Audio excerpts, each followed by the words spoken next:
Well, what's going on, everyone, on the Words for Change podcast? This is your man, Lionel. I am super excited that we have an opportunity to interview a mainstay when it comes to podcasting, studio development, as well as hacks and hobbies. We got a special guest today. Junaid Ahmed is here today to talk to us about a topic that I don't know if he talks about a lot, but you know what our podcast is all about: spiritual growth, personal growth, leading to social change. So, Junaid, how you doing today, my brother? Hey, Lionel, thank you so much for bringing me on. I'm doing really well, and I'm really honored and excited to be here. Awesome. So, Junaid, I know that you do a lot, just so our audience can get a better understanding of exactly what you do. Junaid is a professional when it comes to podcast studio development, build out. One of his hobbies, or I shouldn't say hobbies, but one of the things that he does is his hacks and hobbies. He does blog posts. We'll talk a little bit about that. I'll show you guys some of his sites and all the things that he does. He does coaching, as well as helping people to become not camera shy. And so he's definitely had a huge impact. He's done well over, how many podcast episodes have you done? We just released 537, or we'll be releasing very soon. Yeah. So 537, around 400 some episodes. Awesome. So Junaid is he's been doing podcasting way before a lot of us even thought about podcasting. But for our conversation today, Junaid, we're going to talk about a topic that you don't get a chance to talk about very, very often. And that topic is around spirituality and personal growth. So when I first approached you about this, I was like, hey, I would love to have this conversation with you, because a lot of people that I talk to, they don't really, at least our audience, we never really talk about Islam. We don't talk about, understanding spirituality from that perspective, which I think is a viable way for us to think about how we can, I don't want to say integrate, but find similarities and differences in those faith group and traditions and practices, because Islam is by far, one is an Abrahamic religion, but it's one of the major religious organizations and practices, and not only throughout history, but in the world. So let's talk a little bit about, how did you, where'd you grow up? What's your experience with Islam? Like, because many people can have a faith. I grew up as a Christian, but I found my faith in that, practicing it as a kid. But talk about, was that kind of your experience? That was it an easy get into you? Was it kind of like, oh man, I had questions and doubts about this? Yeah. So help us understand, like, what are the similarities there for you? Absolutely. So thank you so much for that question. I mean, I don't talk about it a whole lot on the public front, but people who are aware and, talk to me in private or, in other circles know where I stand in my religion and whatnot. So I actually was born into Islam. I was born in Karachi in Pakistan, and my parents, my uncles, and everybody's Muslim. Would come from a Muslim country. In fact, the reason Pakistan was created from the subcontinent was to have a place for the Muslims to live in, easy to be part of India. So anyways, grew up in Pakistan, learning about the history. Then I think when I was around 6 or 7, we moved to Saudi Arabia, which is, again, another Islamic country. People from all over the world go to Saudi Arabia for pilgrimage. They go to Medina, which is the burial place of our Prophet Muhammad, sallallahu alaihi wasallam. So that is a little bit of where I grew up in. Very, my parents, my dad is very practicing Muslim. We we would go for the 5 times of the prayer every single day. And he would say, no, we have to go. And then we would walk down the street in Saudi Arabia where I was growing up. And it was really comforting, because the knowledge that I gained from watching my parents and learning about it myself in school and at home, it built that strong moral compass inside of me. And the one thing Islam teaches is having that positivity, having that positive mindset, having a helping nature to be able to go out there and help every single person that you are able and capable of doing. So that's the short of it all. No, that's great. So tell us a little bit about, for most of my audience, I'm assuming most of my audience, they're absolutely familiar with Islam, meaning like the commercialized views of Islam, right? Sure. But what I like to, as a practicing theologian myself, I always like to talk to people about, we have a lot more in common than we have in differences. Amen. But for some reason, it always get politicized in very, very different ways. So what I want people to understand is, talk about what are some of a few of the foundational principles that you stand on in Islam. Now, before you say that, I will say that I read a few of your blogs, pretty awesome stuff. I was really interested in that, man, because, as you said, like what you do is really on the technical side about technology and rarely, would I've even approached you about something like, or anyone who wasn't maybe a clergy or priest or whatever the case may be. Sure. One of my friends is an imam, and I'm a chaplain, so in the Navy as well. But one of my friends is an imam, and we talk all the time. He's from the Congo, and we try to find differences. I mean, similarities, and we talk about similarities. Yeah. So I'm really interested, for our audience. They need to know, like, there is a spiritual growth development process that those who practice this Islamic faith hold very, very dear. And what I found, Junaid, is that, man, it almost sounds like the exact same thing in my faith tradition, which is Christianity, but just worded differently. But the goal is exactly the same.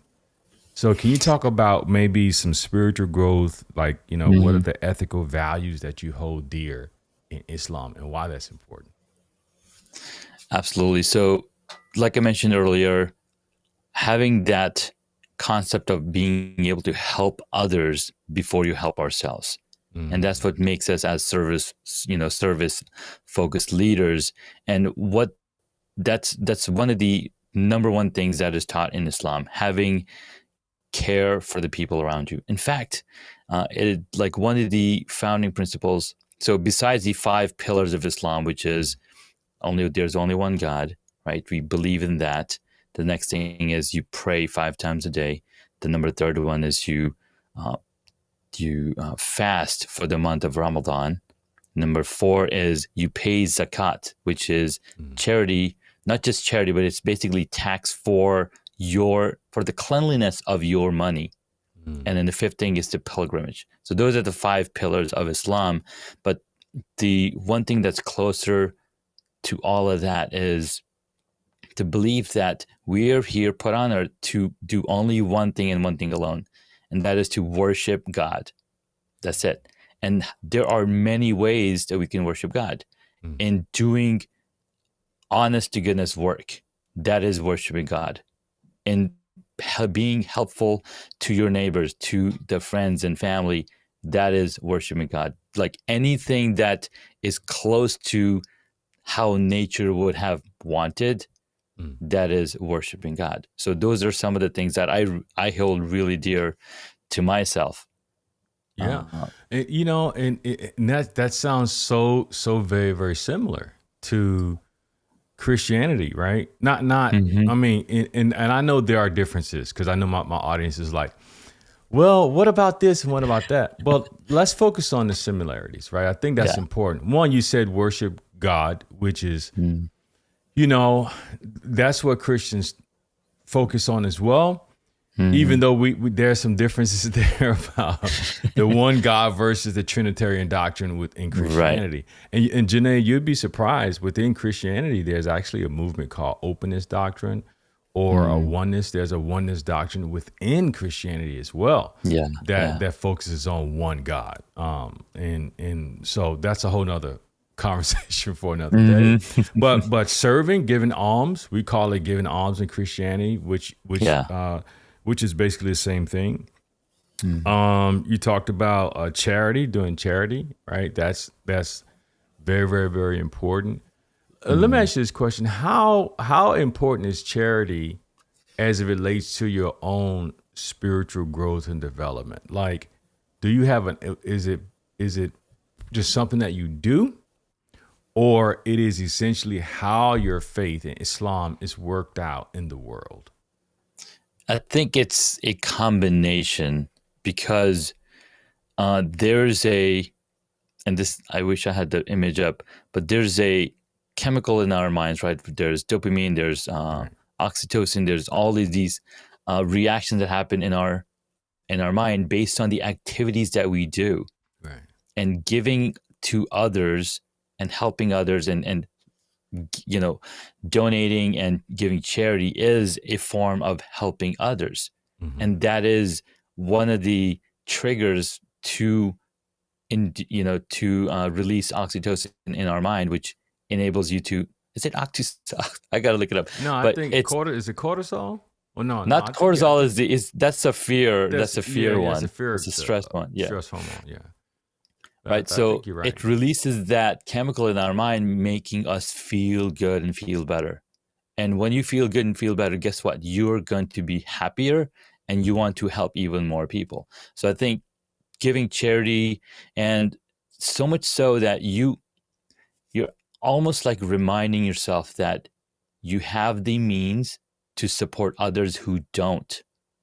I mean, the entire reason we fast 30 days in the month of Ramadan every single year is so we can feel close to people who don't have the means to have a daily meal, Mm. right? So that is the entire reason behind fasting. So Wow. expand that even more. You're giving charity to people who don't have the means to get the food, doing donations, giving clothing, giving shoes, giving food. Like all of these ways are to enables others so that they can worship and they can uh, have a better life to live and not be in poverty. You know, for Christians, we consider giving doing good works as a sign of compassion. Mm-hmm. I've never heard it described the way you just described it, which is pretty interesting. Besides the Thanks. scientific side, Christians, when I talk to people in my faith tradition about works of service, compassion, Mm-hmm. alms, it's more so that you can have, you know, treasures in the next life. Is that Right. kind of some of the reasons for that in your faith Absolutely. tradition as well? No, 100%, because the more you give, the more you're depositing in your bank account for the future, Mm, for the next life, right? So there was a story where uh, there was a sacrifice they gave away, Prophet Muhammad, or I can't remember exactly, but the idea was they gave away all this food to the neighbors. And they're like, if you just knew what's in the hereafter, you would give up every single thing that you kept for yourself. mm, Imagine that. It's like if you could invest and you can save money away, that's going to help you in the next life. Wouldn't you do that as much as you can? It's like you're sowing the seeds for a great harvest in the hereafter. mm. It's kind of insane. Yeah, I mean, yeah, that's So, man, you know what? I think that's a great point. Well, I think what separates, and I'm watching the clock here, Junaid, but I think what what separates Christianity from that perspective, and when I say Christianity, man, I Hmm. mean you got to understand. I don't speak for all Christians, right? Because Sure. it's so It's a it's concept. Yeah. it's a concept, yeah. Hmm. And the concept is you should give not for the afterlife, even though um there's an implicit expectation that when I Yeah. do this, I'm kind of storing up. And this is what I would love for people to think about, my audience to think about, is that we're basically getting at the same end result. The Hmm. language may be different, it may be difficult, right? Because if I Yeah. talk to a Christian and I say, well, you should do that just because it's the right thing to do. That's what I would say personally. I would Sure. say that it's just it's called being a human being, right? Being a decent Hmm. human being, Hmm. right? But then they may say, well, yeah, I get that. I'm doing it for this reason, but I'm like, yeah, because if you don't do it, then what's going to happen? And they would say something like what you just said, right? Now, that's not a criticism on my part.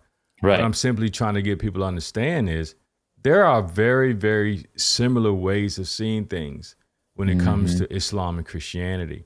Yeah. And I almost said a name that I probably should not say on this.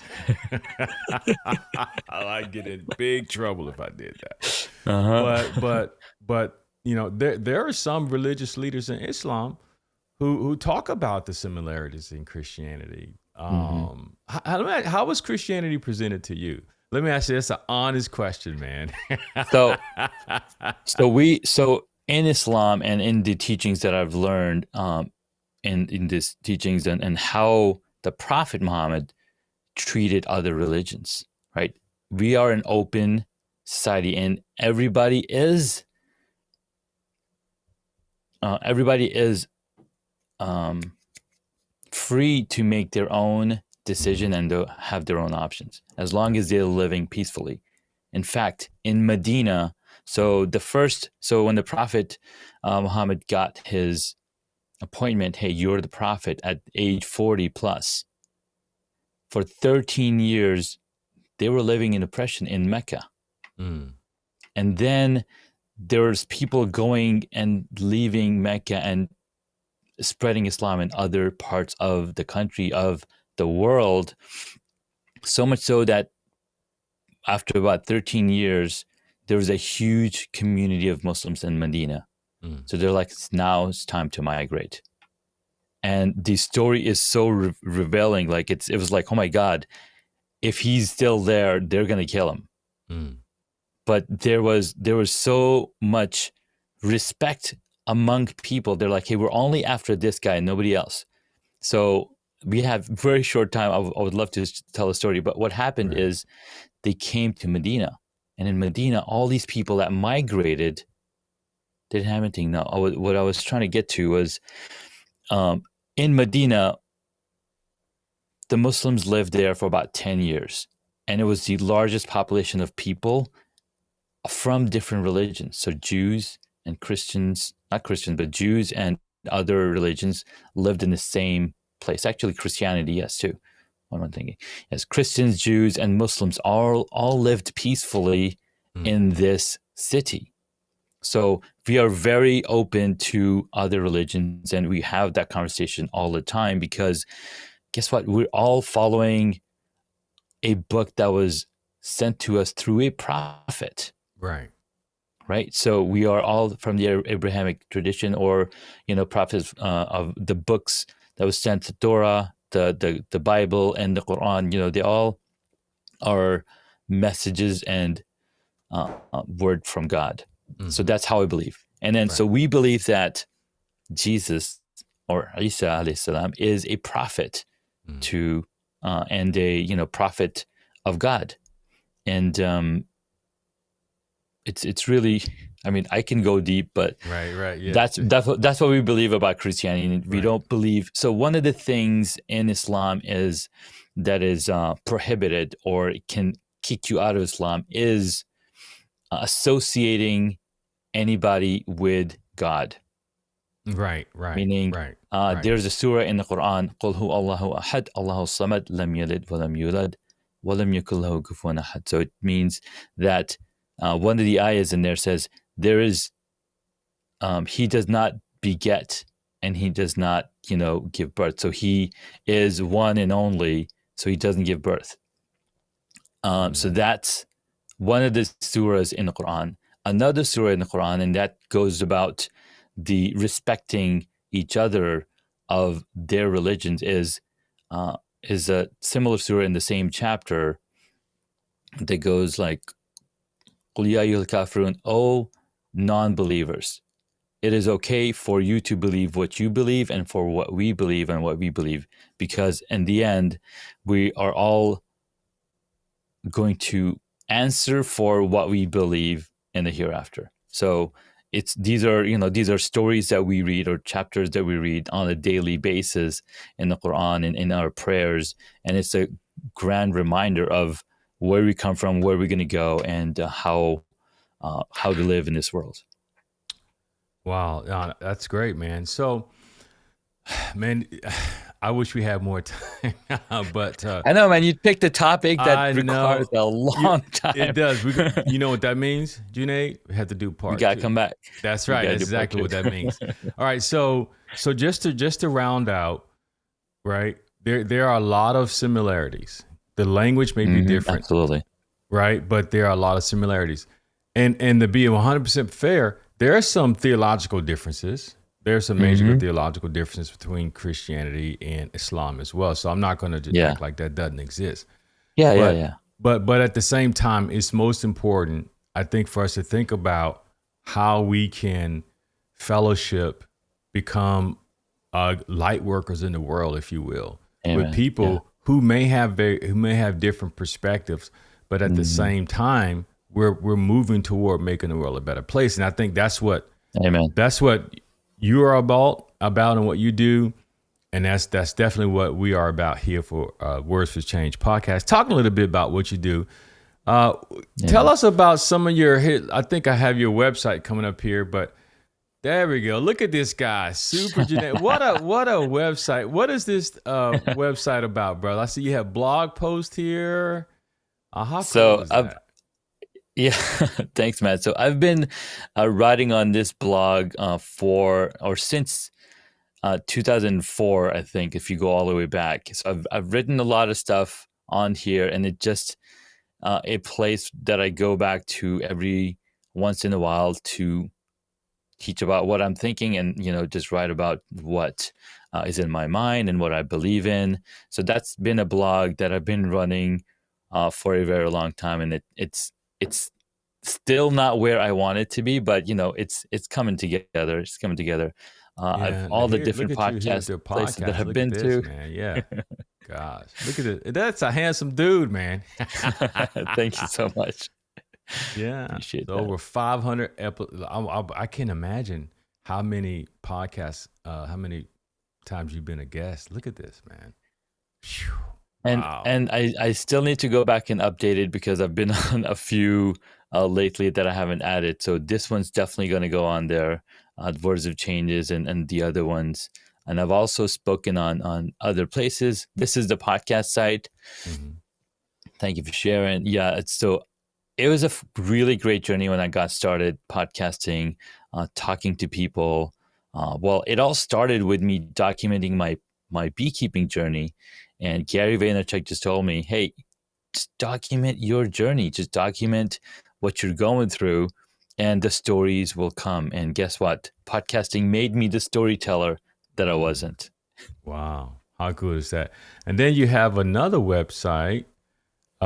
This is I think this one is very important, your home studio website. So there you can see Junaid as well. Man, he's doing a lot, helping people with home studios. And Junaid, I'll be honest with you. I try to, people that I talk to, I tell them, hey, pastors and people on that side of creating content, that hey, it's best that you have somebody to help you to do that, because it's going to help you get your message out more, right? Without all of the distractions. And so Absolutely. I totally appreciate you coming through and sharing with us today. And any last words before you get out of here? we Yeah, gotta I do mean, part two. This is we definitely do got to do part two. In fact, when you were talking about, you're talking to pastors and you're talking to other clerics about having a good setup. I actually work with a local church in Arlington, Virginia, where I helped them set up a video feed so that they can do live transformations, Zoom calls, virtual meetings. yeah. And then I've made really good friends with the pastor there, and we talk about different things all the freaking time. So yeah, uh, it's a very strong topic. It's I think it's one of the reasons for where I got to be, Mm, and having that moral ground, moral compass in your is so important, because you want to be able to stand your ground in what you believe in and not be easily swayed by all the things that are coming in front of us, and you can totally see that. In fact, there's videos about new products and new services coming out all the time. But if you understand what you really need, mm. you can go so long with hardware that you purchased 5, 10 years ago, like Wow. so easily, because physics don't change. Physics don't Mm, change, right? It's the right. technology. Companies are creating new products so that they can continue to grow and continue to bring and continue to make money. But as somebody who's creating content, you don't need the best and the latest to create your content and build your following. All right. Well, man, thank you so much for coming. And I Thank you, Lionel. definitely, this conversation deserves another interview with you. And I am so appreciative that you had to spend time with us today in our audience. And I know Absolutely. that they're going to start bridging those gaps and connecting with people who are all about making the world a better place. And we do it Amen. through our words and through the words we put out in the world, through the content we That's create. right. So thank you, Junaid. God bless you, Thank you. man. And a God peace bless be you. upon you and your family. And I'm going Thank to you. close out with everyone, man. But we'll talk to you soon, okay? Absolutely. All right. All right. Talk to you soon. Wow, what a wonderful episode we've had with Junaid. I am so grateful for him coming through. And my goal and my desire is that you would learn from what he's presented to us today. And we're going to have him to come back to give us another, even a little bit more information about his faith tradition in Islam. And so go ahead on and check out his stuff. That I'll make sure all of his information, websites, and connection points, socials are in the description of the video. So once again, thank you guys so much for watching. Don't forget to go check out our podcast on Apple, Spotify podcasts, as well as on YouTube, okay? Because we're all about making the world a better place. So thank you so much for watching. We can see you guys soon. Peace.